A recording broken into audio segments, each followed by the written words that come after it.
আসসালামু আলাইকুম রহমতুল্লাহি ওয়া বারাকাতুহু। যারা 2025 সালে ইনভেস্টর লাইসেন্স করতে চান বা নতুন করে ইনভেস্টর হতে চান, প্রিয় ভাইরা তাদের জন্য অনেক তথ্য রয়েছে আমাদের কাছে। প্রিয় ভাই, যারা ইনভেস্টর লাইসেন্স করবেন, আগের যে নিয়ম আছে সেখান থেকে কিছু নিয়ম এখন পরিবর্তন আসছে। হয়তোবা অনেকে যারা কাজের জন্য জমা দিচ্ছেন, অনেকে হয়তোবা লেট হচ্ছে, এটার কিছু আপডেট বা পরিবর্তনের কারণে মূলত। প্রিয় ভাইরা, বর্তমানে যে সিস্টেমটা সেটা হলো, আগের সিস্টেম ছিল আপনার মিসাতে আবেদন করার পরে, অর্থাৎ বাংলাদেশের লাইসেন্স যখন কমপ্লিট হয় তখন যখন এখানে মিসাতে আবেদন করা হয়, সেখানে আপনার স্যাদ নাম্বার প্রথমে দিত, অর্থাৎ 12,000 রিয়াল পেমেন্ট করার পরে আপনি মিসা লাইসেন্স পাইতেন। এখন না, এখন আগে অ্যাপ্রুভাল দিয়ে দিচ্ছে এবং মিসা লাইসেন্স দিয়ে দিচ্ছে, পরবর্তীতে আপনার স্যাদ নাম্বার দিবে। এটা একটা বড় ধরনের একটা আপডেট। তার পরবর্তীতে নেম ক্লিয়ারেন্সের ব্যাপারেও অনেক আপডেট আসছে। নেম ক্লিয়ারেন্স আগে আরবিতে, শুধুমাত্র আরবিতে অনেক শর্ত মেনে নেওয়া লাগতো, এখন আরবিও আসবে এবং ইংরেজিতেও আপনি নেম ক্লিয়ারেন্সের জন্য আবেদন করতে পারবেন। এটা একটা বড় ধরনের পরিবর্তন। প্রিয় ভাইরা, ব্যাংক অ্যাকাউন্ট খুলতে গেলে অনেকে দেখা যায় যারা লাইসেন্স করে ফেলছেন, অনেকে সমস্যা পড়েন।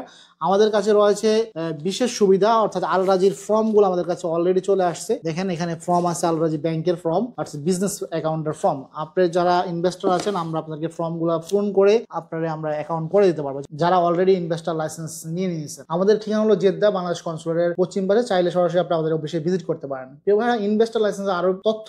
প্রিয় ভাইরা, ইনভেস্টর যারা নতুন করতে চান, হয়তোবা আগের থেকে একটু টাইম বেশি লাগতে পারে। যে জিনিসটা আগে 24 আওয়ার্স অর্থাৎ 24 ঘন্টা আপডেট আসতো, এখন সেটা 5 দিন পর্যন্ত, কোনো ক্ষেত্রে 7 দিন পর্যন্ত, 7 ওয়ার্ক ডে পর্যন্ত আপনার এটা তাহাদিসের জন্য অপেক্ষা করতে হয়। তো এখন আগের মতো করে যে কম সময়ের ভিতরে, 1 মাসের ভিতরে মনে হয় না হওয়ার সম্ভাবনা রয়েছে, কেননা প্রত্যেকটা কাজেরই আপডেটের জন্য একটু টাইম অপেক্ষা করতে হয়। আপনারা জানেন এই লাইসেন্সটা করতে হলে কতগুলো ধাপ ফলো করতে হয়, প্রত্যেক ধাপে একটা টাইম আপনার অপেক্ষা করতে হয়, যেহেতু এটা আপডেট আসতে হয়। একটা ধাপ শেষ করলে আরেকটা ধাপে যেতে হয়, কারণ একসাথে সবগুলো কাজ করা যায় না। যারা ইনভেস্টর লাইসেন্স করতে চান এবং বিভিন্ন তথ্য জানতে চান, আমাদের পেজটি ফলো করে দেখতে পারেন। আমরা বিভিন্ন সময় বিভিন্ন তথ্য দিয়ে থাকি এই বিষয়ে। প্রিয় ভাইরা, যারা লাইসেন্স নতুন ভাবে করতে চান, আমাদের সাথে যোগাযোগ করবেন, অনেক তথ্য নিতে পারবেন এবং খুলতে কত টাকা লাগে এবং বছর শেষে রিনিউ করতে কত টাকা লাগে সেই বিষয়ে বিস্তারিত তথ্য জানতে পারবেন। ভালো থাকবেন, দেখা হবে নতুন ভিডিওতে।